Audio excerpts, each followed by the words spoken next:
बिस्मिल्लाहिर्रहमानिर्रहीम। अस्सलामु अलैकुम। मैं हूं आपका मेज़बान अली गाज़ी।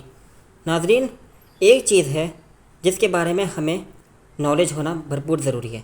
वैसे तो खैर दुनिया में तमाम चीज़ें हैं, तमाम हमारे उर्दू में बोले जाने वाले, इंग्लिश में बोले जाने वाले अल्फाज हैं जिनके बारे में हमें पता होना चाहिए कि इनकी रियल डेफिनेशन क्या है और ये होती क्या हैं।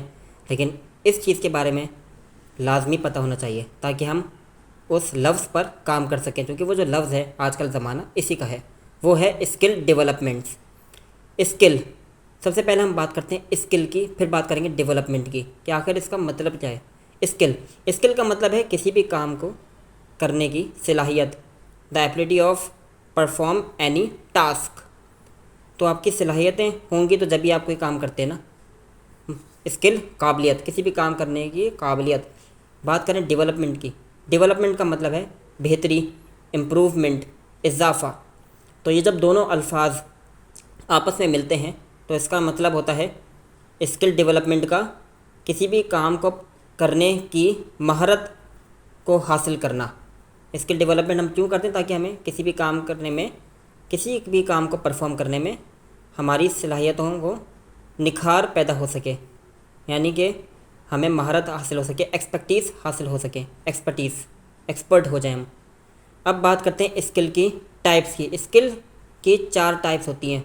Number 1 core skill, number 2 secondary skill, number 3 hard skill and number 4 soft skill. Core skill, core skill वो स्किल होती हैं जो टास्क को परफॉर्म करने के लिए हमें आनी चाहिए, मतलब वो फील्ड जिसमें हम काम कर रहे हैं तो उससे रिलेटेड जो भी काम है उसको करने के लिए हमें आनी चाहिए। मिसाल के तौर पे अगर हम वकील हैं तो वकील के अंदर कम्युनिकेशन स्किल होनी चाहिए।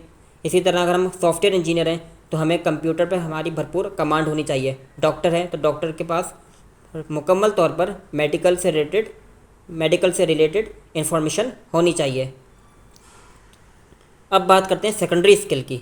सेकेंडरी स्किल वो स्किल होती हैं जो हमारे पास मतलब ज़रूरी नहीं होती ज़्यादा, लेकिन फिर भी हम इसको सीखते हैं, मतलब just for getting a knowledge, किसी भी पर्पज़ के लिए। आज का तो ज़माना है कि नॉलेज हासिल करने वाला लोग पढ़ते हैं। मिसाल के तौर पर कोई वकील है, वकील का कंप्यूटर से कोई ताल्लुक़ नहीं है, लेकिन अगर कंप्यूटर आता है अच्छी बात है। इसे हम बैकअप स्किल भी कह सकते हैं। एज अ बैकअप स्किल हम रखते हैं, अगर जिस फील्ड में हम हैं इसमें अगर हम कामयाब नहीं हो सके या कोई जॉब चली गई या कुछ भी, तो हम इस स्किल के ज़रिए फिर अपने कोई जॉब का या अपने प्रोफेशन का इंतज़ाम कर लेंगे। तो सेकेंडरी स्किल वो होती है।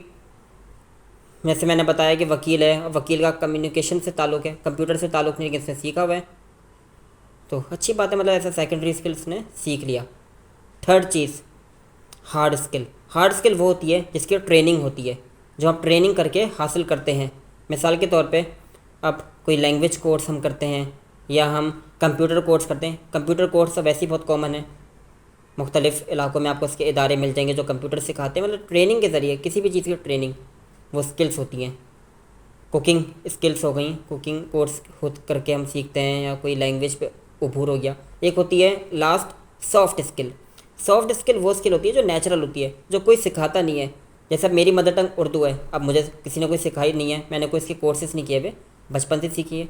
चलना फिरना ये हमारी सॉफ्ट स्किल। या फिर जो सिंगिंग हो गई, जो आपकी सुरीलापन आता है आपकी आवाज़ में, वो कोई सिखाता नहीं है। और तो क्लासेस होती हैं म्यूज़िक वगैरह की, लेकिन इसकी कोई क्लास नहीं होती। तो ये होती हैं सॉफ्ट स्किल्स जो नेचुरल होती हैं। तो उम्मीद ये लेक्चर आपको पसंद आया होगा। चैप्टर 1 जो कि हमने आज डिस्कस किया स्किल डेवलपमेंट को लेके, इंशाल्लाह आगे इसी से रिलेटेड या और भी कोई एजुकेशनल वीडियो लेके हाजिर होंगे अगली वीडियो में।